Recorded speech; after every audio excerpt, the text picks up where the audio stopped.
আজকে এই ঘোষালপুর ফলতি বেলিয়াঘাটার ঘোষালপুর প্রাইমারি স্কুলে আমাদের পাড়া আমাদের সমাধান তার ৪৫তম আজকে ক্যাম্প আমাদের বারাসাত ২ নম্বর ব্লকের। সেখানে মঞ্চে উপস্থিত রয়েছেন আমাদের বারাসাত ২ নম্বর পঞ্চায়েত সমিতির মাননীয় সভাপতি ম্যাডাম, সহকারী সভাপতি সাহেব, ফলতির সদস্যা, গ্রাম পঞ্চায়েতের যারা সদস্য রয়েছেন এবং আমাদের সামনে যে সুধী নাগরিকবৃন্দ রয়েছেন সকলকে অভিনন্দন জানাই। পশ্চিমবঙ্গ সরকারের এই অভিনব যে প্রোগ্রাম আমাদের পাড়া আমাদের সমাধান, আপনারা জানেন গত ২রা আগস্ট থেকে এটা শুরু হয়েছে এবং এটা সাফল্যের সঙ্গে আমাদের গোটা পশ্চিমবঙ্গের বিভিন্ন জায়গার সঙ্গে সঙ্গে আমাদের ব্লকেও এটা শুরু হয়েছে এবং চলছে।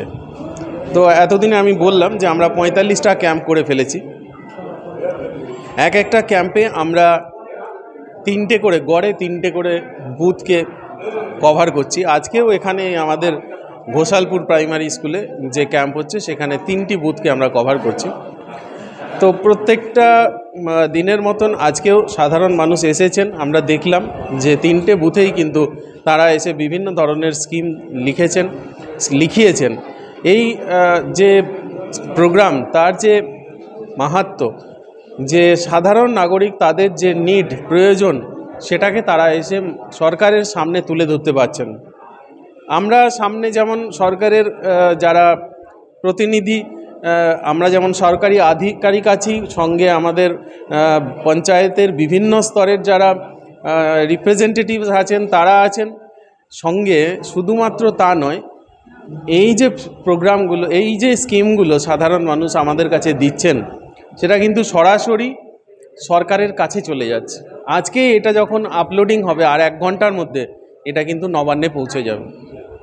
তার ফলে এবং অলরেডি আমরা এর মধ্যে থেকে এতদিন যে সমস্ত স্কিমগুলো করেছি তার থেকে প্রায় 150রও বেশি স্কিমের অ্যাপ্রুভাল আমরা পেয়ে গেছি জেলা থেকে, এবং সেই স্কিমগুলো কিন্তু আমরা টেন্ডার প্রসেস শুরু করে ফেলেছি বিভিন্ন স্তরে।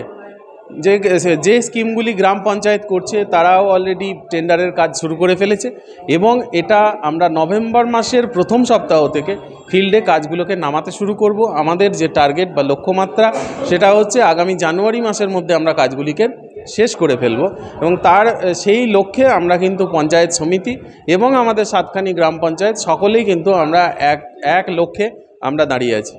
তো সাধারণ মানুষের এই যে প্রয়োজন সেটাকে যে সরকার বুঝেছেন সেই জন্য সরকারকে অসংখ্য ধন্যবাদ যে এইরকম একটা স্কিম তাদের হাতে দিয়ে দেওয়া হয়েছে, যেখানে তারা নিজেরা পার্টিসিপেট করে সেই স্কিমে তাদের নিজের প্রয়োজন বলতে পারছে। সঙ্গে দুয়ারে সরকার 10ম পর্যায়ে চলছে।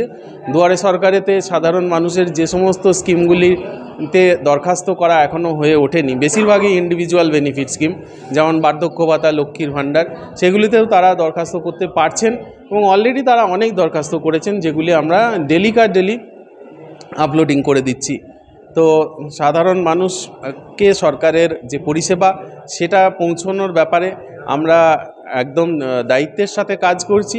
সরকার এবং আমাদের পঞ্চায়েত সমিতি, গ্রাম পঞ্চায়েতগুলি একসাথে এক হাতে হাত মিলিয়ে, তো আমরা আশা করব সাধারণ মানুষের যে সমস্ত চাহিদা, তাদের যে সমস্ত প্রয়োজন সেগুলো আমরা আগামী দিনে পূরণ করতে পারবো। সকলকে আবার ধন্যবাদ জানিয়ে আমি শেষ করছি। নমস্কার।